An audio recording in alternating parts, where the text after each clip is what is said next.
माय मावल्यांच्या आबरूची लखतर वेशीला टांगली जायची. ऐका, जिजाबाई साहेब मोठ्या व्हायला लागल्यात, हळूहळू मोठ्या व्हायला लागल्यात. पण हा नंगानाच डोळ्याने बघायला लागल्यात. 8 वर्षाचं वय. त्या म्हणायच्या, अरे माझ्या मराठ्यांचे जेव्हा हे लढत्या आणि त्याच्या बदल्यात आम्हाला ही पारितोषिक, ही बक्षीस मिळावं, माझ्या हिंदू धर्मावरती अन्याय व्हावा, माझ्या मायमावल्यांच्या आबरूची लखतर वेशीला टांगली जावी. अरे कोण बंड करून तयार उठा आहे का नाही तयार? कोण ह्याच्या विरोधात बोलणार आहे का नाही? मराठ्यांच्या ताकदीचं महत्व कसं कळलं नाही? सगळे मराठी एक आले तर यातली एक सुद्धा शाही माझ्या मराठ्यांच्या समोर टिकणार नाही हे जिजाबाई साहेबांना वाटायचं. त्या सतत तळमळ करायच्या, कुणीतरी एकाने बंड केलं पाहिजे, कुणीतरी एकाने बंड केलं पाहिजे. पण तयार कुणीच होत नव्हतं, तयार कुणीच होत नव्हतं. ऐका, पण त्या मनात त्यावेळेस म्हणायच्या, ए मुलगा जन्माला कसा घालायचा आहे ना, ती मुलगा जन्मल्यावर नाही ठरवत. लग्नाच्या अगोदर जिजाबाई साहेबांनी संकल्प केलता.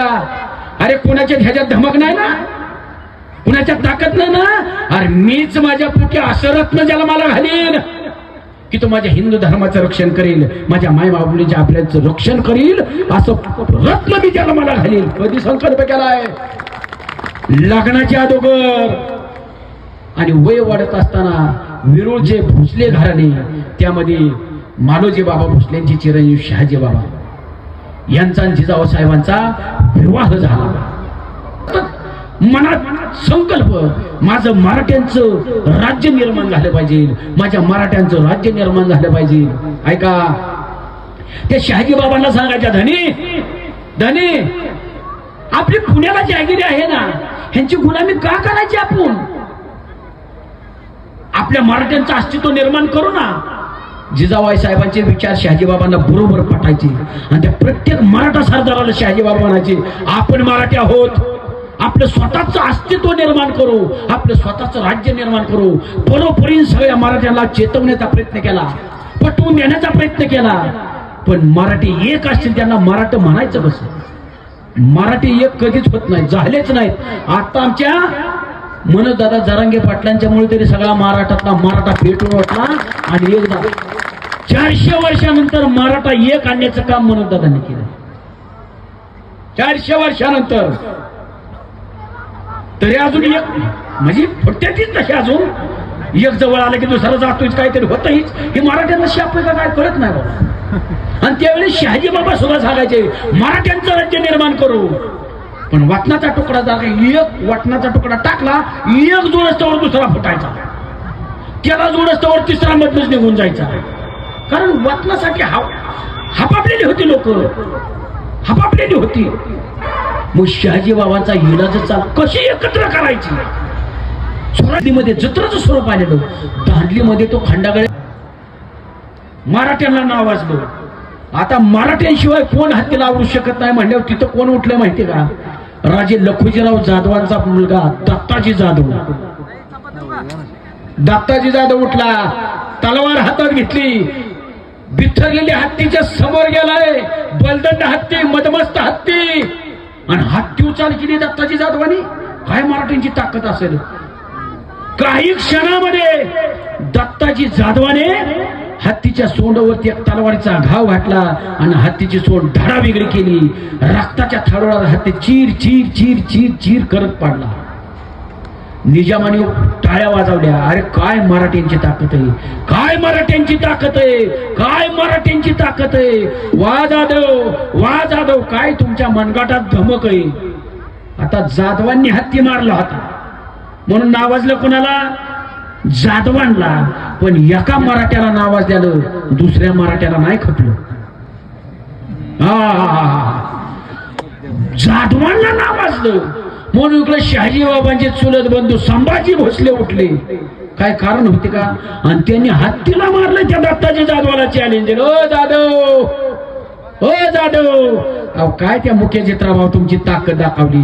तुमच्या धमक असेल ना, या भोसल्यांच्या मनगटाला मनगट लावा, मग तुम्हाला कळलं भोसल्यांच्या मनगटातलं रक्त. काय कारण होती? काय कारण होती का? आता तो दत्ताजी जाधव हत्तीवर युद्ध घेतोय, माणसाला घाबरेल. त्यांनी सांगितलं तो तरी काय जाधवांच्या रक्तात धमक बघितली, शौर्य बघितलं. ऐका, ज्या मदमत्त हस्तीला दत्ताजी जाधवाने मारलं, त्या दत्ताजी जाधवाला एका तलवारीच्या घावामध्ये संभाजी भोसलेने खलास करून टाकलं.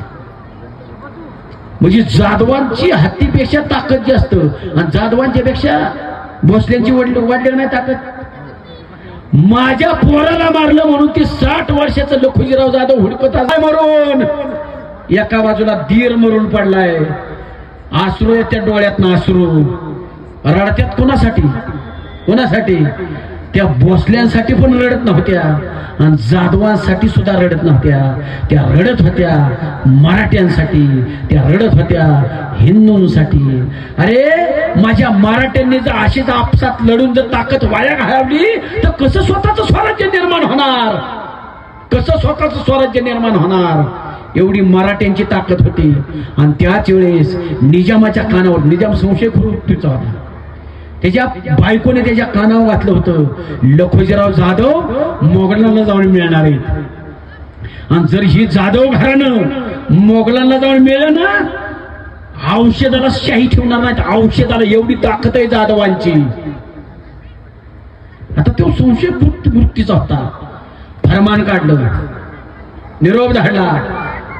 लखुजीराव जाधव त्यांची मुलं आणि भाचा चौघांना बोलावले. कशासाठी?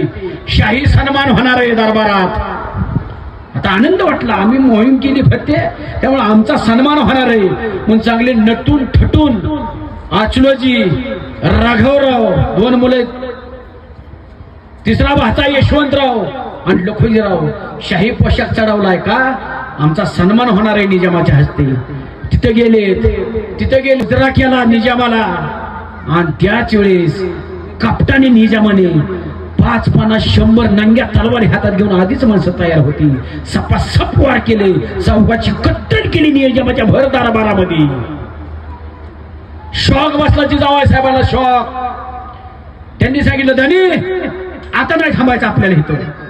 आपल्या जर सेवेचं हे फळ मिळत असेल, आता आपल्याला इथं थांबायचं नाही, सोडायचे आपल्याला नगर.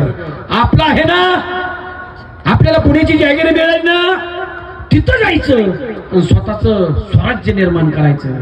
शहाजी बाबांनी सुद्धा ऐकले, जे येतील मराठे त्यांच्यासह, जे न येतील त्यांच्या विना सोडलं नगर. जिजाऊ साहेब तिथे गेल्या. 12 मावळातली सगळी तरुण पोरं एकत्र केली, मठ बांधायला सुरुवात केली. आपली मराठशाही पुळली होती, मराठी पळले होते, रयत पुळली होती. त्यामुळे प्रत्येक आई, प्रत्येक बाप आपल्या पोराला सांगायचा, जा. त्या मालोजी भोसलेच्या पोरांनी, शहाजीने स्वराज्याची संकल्पना केली, त्याच्या सहाय्य करायला त्याला तयार व्हा, त्याला जाऊन मिळा. सगळी 12 मावळातली तरुण पोरं पैलवानच्या पैलवानगडी शहाजी बाबांच्या मेळ्यात येऊन मिक्स झाली, ताकद वाढायला लागली. आणि जिजाबाई साहेबांनी बोलू नका, ताकद वाढायला लागली, फौज वाढायला लागली, लुटी यायला लागल्या. आणि जिजाबाई साहेबांनी काय केले, सगळ्या ज्येष्ठ महिला भगिनी सगळ्यांना एकत्र केले, शेती पिकवायला सुरुवात केली. शेती पिकायला लागली, लोक एकत्र आले, पुणे वसायला तयार झालं, पुण्याची बांधणी चालू झाली. आणि त्याच वेळेस आदिलशहाने विचार केला, हा मराठा शहाजी भोसला जर सगळ्या मराठ्यांना एकत्र केलं ना, तर औषधाला सुद्धा आपली शाही शिल्लक ठेवणार नाही, औषधाला सुद्धा. मग शहाजी संपला पाहिजे, शहाजी भोसला संपला पाहिजे. कुठं राजा होण्याचं स्वप्न बघतोय तो? राजा व्हायला निघालाय. 20,000ची फौज पाठवली. आणि त्याचं नेतृत्व कोण करत होता? मुस्लिम करत नव्हता, मुसलमान करत नव्हता, एक हिंदू करत होता. हिंदू, त्याचं नाव होतं पंडित मुरारी जगदेव. 20,000ची फौज घेऊन आला पुण्यावरती. शहाजी बाबांना कळा, संभाजी महाराजांचा जन्म झाला त्यावेळेस, वय जातं संभाजी महाराजांचं 8 वर्षाचं वय होतं संभाजी महाराजांना, यांच्या मोठ्या बंधूंचं. आणि हे गर्भामध्ये होते. पहिली 4 आपत्ती दाखवली होती जिजाबाई साहेबांची, हे गर्भामध्ये होते. आणि 20,000ची फौज घेऊन आली. अशा अवघडलेल्या अवस्थेमध्ये जिजाबाई साहेबांना ठेवायचं कुठं? शहाजी बाबांना प्रश्न पडला. जिजाबाई साहेबांचा संघर्ष आहे का? मी का म्हणतोय, ह्यांच्यापेक्षा त्यांचा लय संघर्ष मोठा आहे. आई बापाने आधी संकल्प केलाय आणि त्याच्यावर कलश चढवलाय माझे छत्रपती शिवाजी महाराजांनी. छत्रपती शिवाजी महाराज आईच्या घरात जिजाबाई साहेबांच्या. शहाजी बाबांना प्रश्न पडला, ठेवायचं कुठं? का डिलिव्हरी कुठं होती? मुलीची डिलिव्हरी कुठं होती? दवाखान्यात. मग कुठं होती? माहेर. माहेरच राहिलं नव्हतं. संपवले होते ना माहेरातले सगळे. माहेर राहिलं नव्हतं, सासर सुद्धा राहिलं नव्हतं. अशा अवघड स्थितीमध्ये माझ्या जिजाबाई साहेबांचा संघर्ष आहे का? मग तुम्हाला कळल किती सहन केलंय माऊलीने माझ्या. सोयरेच्या दारात राहावं लागले. संभाजी महाराजांचं लग्न शिवनेरीचे किल्लेदार विजयराव विश्वासराव, नाव टिपून घ्या, विजयराव विश्वासराव यांची मुलगी संभाजी महाराजांना द्यायची ठरली होती. लग्न झालेलं नव्हतं. म्हणजे कवळ नातं होतं, नवीन नातं होतं, कवळ नातं होतं. शरीफी बाबाची ती सासरवाड्या, म्हणजे ह्यांच्या चुलत्यांची शिवनेरी सासरवाडी. मग जिजाबाई साहेबांना कुठे ठेवण्याचा निर्णय घेतला? शिवनेरीवरती. शिवनेरीवरती जिजाबाई साहेब राहिल्या. आणि त्या नालायक पंडित मोरारी जगदवानी काय केलंय का? हक्क पुन्हा बांधलेलं उद्ध्वस्त केलंय. जेवढं कष्टाने उभं केलं सगळं जमुदोस्त केलंय. पिकं सगळी पिटवून दिली, काढून टाकली, तुडवून टाकली. जनता हवालदिल झाली पुन्हा एकदा. आणि त्याला माहित होतं हिंदू अंधश्रद्धेला फार बळी पाडतात. ती पार ठोकली, पार. त्याच्यावरती तुम्ही बोलू नका राव, बोल मत तुमच्याकडे लक्ष जाते ना. उलटी चप्पल ठोकली आणि त्यांनी सांगितले, अशी अफवा बसवली, जो कोणी हित शेती कसायला येईल त्याचा वंश खंडित होईल. कुणीच पुण्याकडे फिरकणार, पुण्याकडे कुणीच फिरकणार. एकत्र केलेले परत जावी, सगळं जुळवलेलं परत संपावं. जिजाबाई साहेब एकच म्हणायच्या, रोज जायच्या शिवाईच्या मंदिरात, किल्ल्यावरती रोज शिवाईच्या मंदिरात जायच्या आणि सांगायच्या, आई हे जगन्माते आदिशक्ती ऐक ना, मला एक मुलगा पाहिजे. तो माझ्या स्वार्थासाठी नाही पाहिजे, माझ्या हिंदू धर्माचं रक्षण करण्यासाठी पाहिजे, माझ्या माय माऊलीच्या आबरूचं रक्षण करण्यासाठी एक मुलगा दे मला, फक्त एक. रोज म्हणायच्या, रोज. आणि ऐका, माझ्या जिजाबाई साहेबांचं गाणं आई शिवाई देवीने, आई तुळजाभवानी कोल्हापूरवासिनीने माझ्या जिजाबाई साहेबांचं गाणं ऐकलं. आणि बरोबर 19 फेब्रुवारी 1630 माझ्या जिजाबाई साहेबांनी सुंदर अशा गोंडस बाळाला जन्म दिला. त्या बाळाचं नाव आहे छत्रपती शिवाजी महाराज. छत्रपती शिवाजी महाराज. माझ्या जिजाबाई साहेबांनी 2 रत्नाशी दिली. माझ्या जिजाबाई साहेबांनी आपल्या स्वराज्याला 2 अशी रत्न दिली. त्यांची कीर्ती जोपर्यंत सूर्य आहे, जोपर्यंत चंद्र आहे, तोपर्यंत त्यांची कीर्ती अबाधित राहणार, अशी 2 रत्न दिली.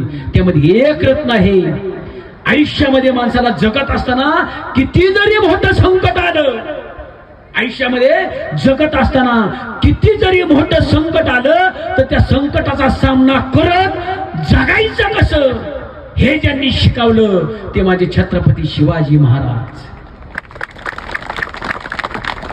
किती मोठं संकट आहे. आग्र्याला अडकल्या, आग्र्याला 1.5 लाखाचा पार आहे, 1.5 लाखाचा. पाऱ्यातनं मुंगी सुद्धा जाऊ शकत नाही, मुंगी सुद्धा. दिलेर खानाचा वेळा आहे तो. दिलेर खानाच्या म्हणजे मृत्यूच्या धाडीत अडकले होते छत्रपती शिवाजी महाराज. आणि औरंगजेबाने सांगितलं होतं दिलेर खानाला, उद्या रात्री ह्यांची कत्तल करायची. उद्या रात्री ह्यांना पण सांगितलं होतं, उद्या तुमचा. रामसिंगाने सांगितलं ना, रामसिंग कुणाचा मुलगा होता? रामसिंग कुणाचा मुलगा होता? तहामध्ये आलते ना, तुम्हाला नाव तरी माहितीत का नाही? मिर्झा राजा जयसिंगाचा मुलगा होता रामसिंग. आणि त्यांच्यावर जबाबदारी होती, इथं गुलाल उचलला होता. जर शिवाजीच्या केसाला जर धक्का लागला ना, मी संपूर्ण टाइम, त्यामुळे ती थांबली होती. रामसिंग